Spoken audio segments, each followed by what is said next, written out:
Welcome class. आज मैं अपना टॉपिक स्टार्ट जो करूंगा वो मेरा टॉपिक रहेगा एटॉमिसिटी। ठीक है, बहुत छोटा सा टॉपिक है और कई बार 1-2 मार्क्स का भी बन जाता है। तो चलते हैं टॉपिक की तरफ। एटॉमिसिटी एटॉमिसिटी को एक्सप्लेन करने से पहले मैं आपको मॉलिक्यूल के बारे में कुछ बताना चाहता हूँ, क्योंकि मॉलिक्यूल से ही हमारा जो वर्ड है वो निकल जाता है। एटॉमिसिटी मॉलिक्यूल क्या होता है? देखो, मैंने आपको पहले ही बताया था, जो मैटर की स्मॉलेस्ट यूनिट होती है वो क्या होती है हमारे पास? एटम। ठीक है ना, जो एटम्स होते हैं वो मैटर का स्मॉलेस्ट यूनिट है। अब मॉलिक्यूल की अगर मैं बात करूं तो जो मॉलिक्यूल होता है वो क्या होता है? कॉम्बिनेशन ऑफ अ 2 और more than 2 atom is called molecule. तो अगर मैं ये कहूं कि मॉलिक्यूल क्या है, तो ये क्या हो जाएगा आपका? एटम प्लस एटम, इनका जो कॉम्बिनेशन होता है, इस कॉम्बिनेशन को हम क्या कहते हैं? मॉलिक्यूल।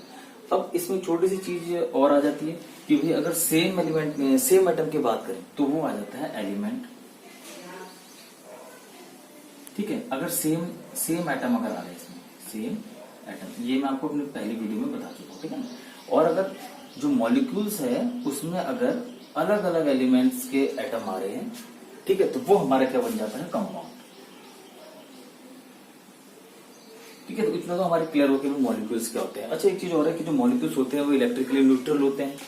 ठीक है, इलेक्ट्रिकली कैसे होते हैं? न्यूट्रल होते हैं। दूसरा अगर मैं बोलूं कौन से फोर्स से, तो वीक फोर्सेस से, जैसे कि हम बात करें कोवलेंट बॉन्ड से ये आपस में एटम्स क्या होते हैं? जुड़े हुए होते हैं, जिससे हम क्या कहते हैं? मॉलिक्यूल्स। ठीक है, तो ये वाला तो कॉन्सेप्ट क्लियर हो गया आपको मॉलिक्यूल। अब मैं चलता हूं एटॉमिसिटी में। एटॉमिसिटी क्या है? एटॉमिसिटी में हमने करना क्या है? जो मॉलिक्यूल है वो देखना है कि कौन कौन कितने एटम लेकर के वो बना हुआ है, और उसी को हम क्या नाम दे देंगे? उसकी एटॉमिसिटी। मॉलिक्यूल जितने एटम से मिलकर के बना होता है वही उसकी क्या होती है? एटॉमिसिटी। तो अगर मैं सिंपल लैंग्वेज में कहूँ तो number of atom present in a molecule is called atomicity. ठीक है, अब वो सेम भी हो सकती है और क्या मतलब सेम एटम की भी हो सकती है और डिफरेंट एटम्स की भी हो सकती है। ठीक है, तो यहां से हम निकालेंगे एटॉमिसिटी। फिर मैं आपको बताता हूँ कितने टाइप से होती है। जैसे कि अगर सिंगल है कि जो एटम्स है वो अपनी जो फॉर्म है वो वन एटम के साथ ही अपने आप को स्टेबल या फिर स्टेबल कर सकता है। अनस्टेबल नहीं है तो उसकी क्या हो जाएगी? मोनो एटॉमिक, तो उसकी एटॉमिसिटी 1 हो जाती है। तो मैं पहले लिख लेता हूँ, फिर 1 बाय 1 आपको समझाऊंगा। ठीक है, तो ये मैंने आपको डेफिनेशन लिख करके बता दी कि the number of atom present in one molecule of an element is called its atomicity. अब देखो, अब मैं एटम जो एलिमेंट्स होता है आपका वो कौन सी स्टेट में आपको न्यूट्रल मिलेगा? देखो, होता ये है कि जरूरी नहीं है कि उसकी स्टेट जो स्टेबल स्टेट है, जिस स्टेबल स्टेट में हमको मिलेगा वही से हम उस मॉलिक्यूल की इलेक्ट्रिकल न्यूट्रलिटी निकालते हैं। हम ये बोलते हैं कि भाई ये मॉलिक्यूल स्टेबल है अपनी ग्राउंड स्टेट में, कोई चार्जेस नहीं होना चाहिए। ठीक है, जैसे अगर मैं बात करूं, अब यहाँ से पहले मैं 1 बाय 1 समझाता हूँ। सबसे पहले मैं जो एटॉमिसिटी है ये किस तरह कैटेगराइज होते हैं। एक जो हमारी कैटेगरी को बोलते हैं मोनो एटॉमिक है, मोनो एटॉमिक। तो मोनो एटॉमिक में इसी से पता चल रहा है कि क्या है? 1 मोनो मतलब 1।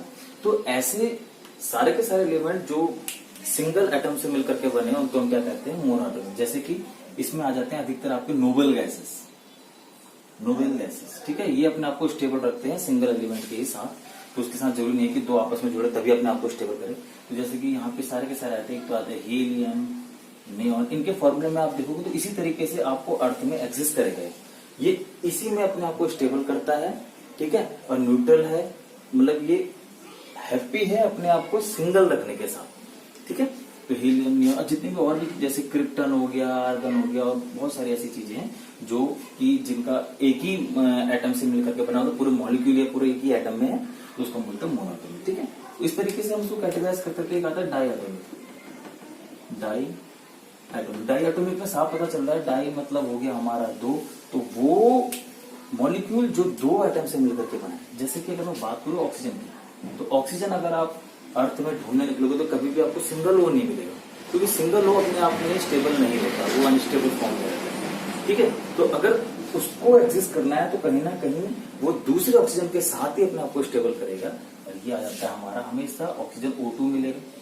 ठीक है, इस तरीके से क्लोरीन अगर आप ढूंढने निकलोगे तो कभी भी फ्री स्टेट जो आपको जो स्टेबल स्टेट होती है Cl2, इस तरीके से ब्रोमीन, इसी तरीके से I2 और ऐसे बहुत सारे। तो आप देखो इसमें जो इसकी अगर मैं बात करूं तो कितने एटम है इसमें? 2। तो इसकी एटॉमिसिटी भी क्या हो जाएगी? 2। और ये है किसकी कैटेगरी? डायटोमिक।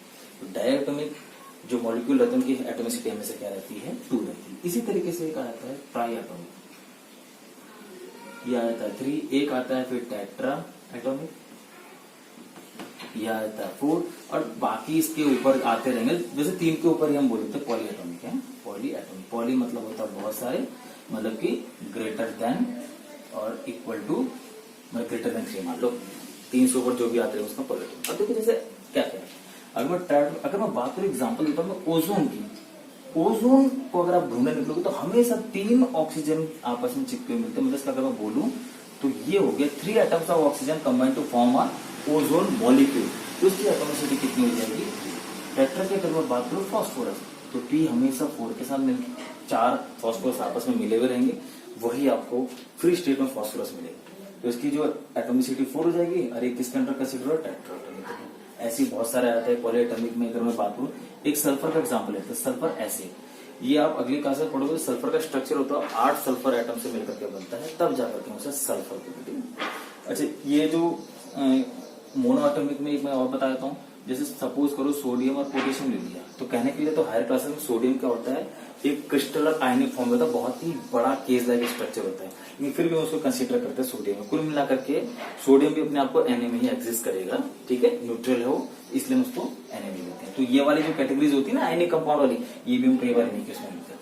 तो यहाँ से आई होप आपके सब समझ में आ गया कि एटॉमिसिटी क्या, हम किस तरीके से कैटेगराइज करते हैं, ठीक है। एक क्वेश्चन कई बार आ जाता है कि रेशो पूछ लेगा, जैसे मैं यहाँ पे क्वेश्चंस लिख लेता हूँ, ठीक है। इसी क्वेश्चन के साथ में अपना एटॉमिसिटी वाला ये खत्म हो जाएगा बराबर। तो आपने कुल मिलाकर के, अच्छा इसको एक आध एग्जांपल बता दूं, ये तो एक ही जैसे हुई, अगर कंपाउंड की फॉर्म कर, जैसे मैं बात करता हूँ H2O की ना, तो यहाँ पर आप क्या देख रहे हो, 2 हाइड्रोजन के एटम है और 1 ऑक्सीजन का, तो जो टोटल है वो क्या हो जाएंगे, देखो इससे अलग जा रहा है, तो इसमें हो जाएंगे 2 + 1, तो एटॉमिसिटी कितनी हो जाएगी, इसकी एटॉमिसिटी 3 है ना, बस।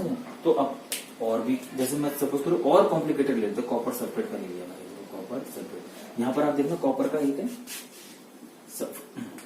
सल्फर का भी एक है, ठीक है, और ऑक्सीजन के कितने हैं, 4, तो 4 5 6, तो इसकी जो एटॉमिसिटी हो जाएगी वो क्या हो जाएगी, 6, ठीक है।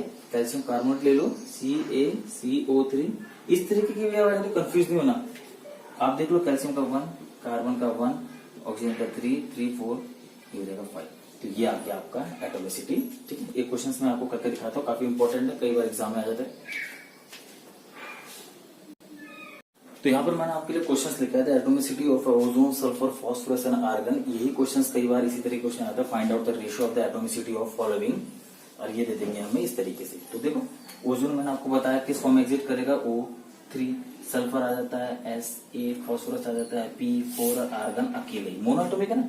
तो मेरे को तो एटॉमिसिटी बतानी, तो मेरा आ जाएगा 3। अगर रेशियो में पूछता है 3 रेशियो, ये 3, 8, 4, 1, ये आ जाता है इसका एटॉमिसिटी। मेरा आंसर क्या होगा, 3 8 4। रेशियो पूछता 3 ratio 8 ratio 4 ratio. I hope आपको वीडियो बिल्कुल समझ में आएगी। एटॉमिसिटी बहुत छोटा सा टॉपिक है, 1 और 2 मार्क्स का क्वेश्चन कई बार कॉम्पिटेटिव एग्जाम में आ जाता है, हम कंफ्यूज होते हैं कि एटॉमिसिटी क्या फाइंड आउट करना, कुछ नहीं है, आप बस फॉर्मूला देखो कितने एटम से मिलकर बनाए, वो इसकी एटॉमिसिटी ली। Okay, thank you.